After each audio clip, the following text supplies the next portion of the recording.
আমরা খাবার খেয়ে খাবার হিসেবে দেখি। দেখেন আমরা আছি কচুয়া বাগেরহাট নাকি, এটা বাগেরহাট জেলা। এখানে এটা এটা কি গলদা চিংড়ি না, গলদা নাকি? এটা কোথায় থেকে আসছে, নদী নাকি চাষ করা হয়? ঘের ঘের।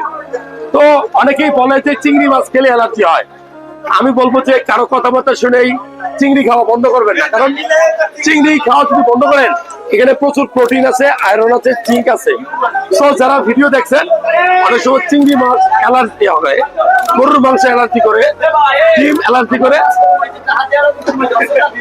কত কত কত কত দিব ভাই, কত মিলিয়ন ভিডিও দেখছেন। আমি মনে করি যে এই চিংড়ি মাছ খাওয়া উচিত, কারণ এই চিংড়ি মাছ পুষ্টিকর খাবার। আপনি কারো কথাবার্তা শুনে চিংড়ি মাছ খাওয়া বন্ধ করা উচিত না। সব খাবার সবার অ্যালার্জি হয় না, কারো গরুর মাংস হয়, কারো পুঁই শাক হয়, কারো পালং শাক হয়। যাই হোক, ভালো লাগলে শেয়ার করবেন।